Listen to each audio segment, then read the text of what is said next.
Hello, this is John from caveofprogramming.com, and in this, this isn't really a tutorial. What this is I just want to say right at the end of the course here a few things about kind of more things that you might want to learn, and just a few more things just to finish off the course really. So congratulations on finishing the course, and I want to really thank you very much for subscribing to my course. You can find more free tutorials at caveofprogramming.com. That's all one word. And there are also going to be some more tutorials from me on Udemy, and you'll be able to find details at www.caveofprogramming.com, and the next one's going to be on Android programming.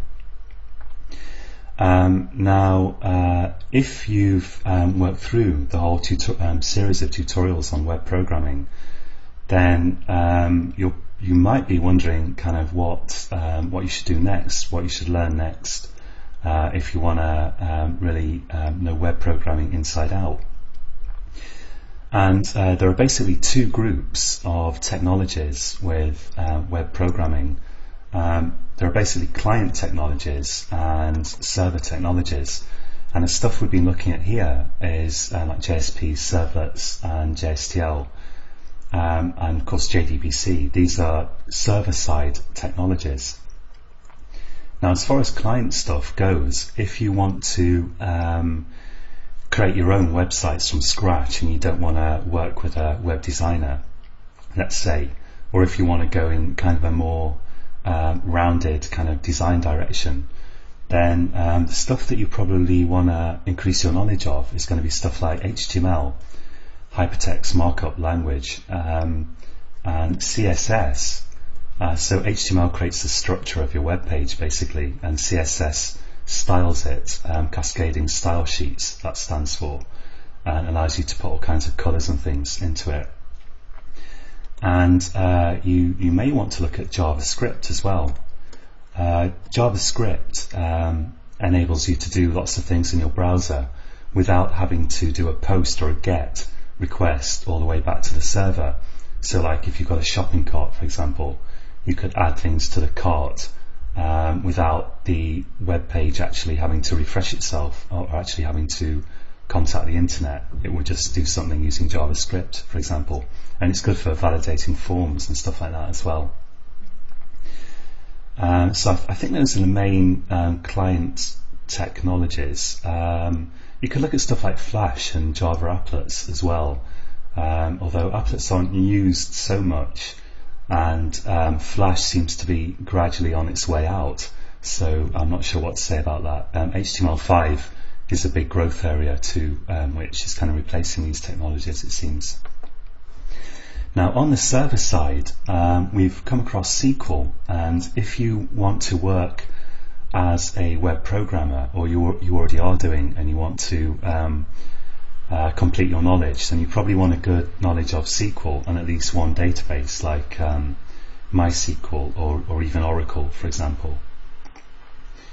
And I think that's the only really other server technology we've used in this series of tutorials, as far as I can think.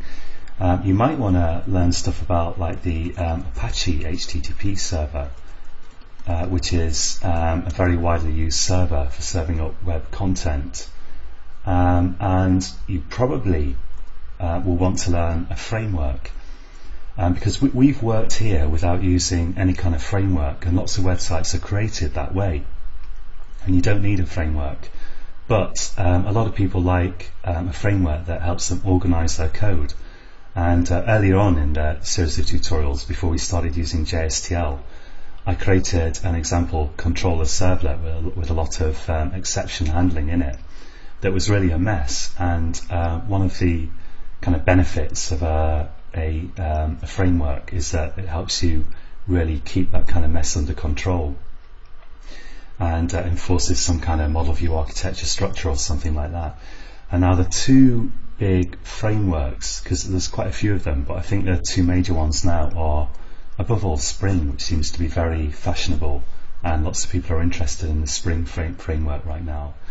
And there's also struts, which is, let's put a note here, frameworks. And structs has been around a long time, and it kind of got revamped at one point, and now it's pretty popular. But probably if you're going to choose one, I'd say at the moment choose Spring. And of course you can always improve your Java knowledge, stuff like multi-threading, which you can find a free course on multi-threading on caveofprogramming.com. Skills like this are always useful. And there's also stuff like EJBs, but those seem to be pretty much out of fashion these days. And you know, I hear from some of my colleagues that they're busy migrating EJBs, Enterprise Java Beans, to stuff like Spring, so maybe give that one a miss. Okay, so I think that's everything. That finishes this tutorial series. You can find all the source code attached here as well as a zip file.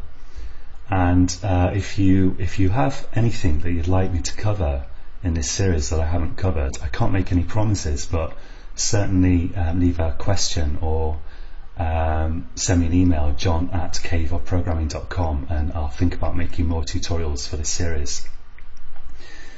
And if you want to work as a web programmer and you're not at the moment, I'd highly recommend www.jobserve.com, which, whether you're working in the States or in Europe, this is a really good place to look for jobs.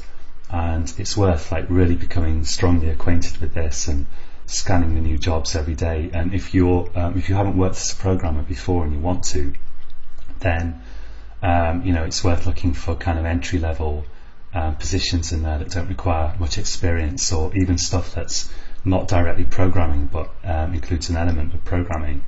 And even if you're getting on a bit like I am at 38, then I would think you could still get into the software development market, because this is just this insatiable demand for software developers, it seems, these days. Okay, so that's it from me, and congratulations again, and best of luck, and please keep checking for new courses from me. And until next time, happy coding.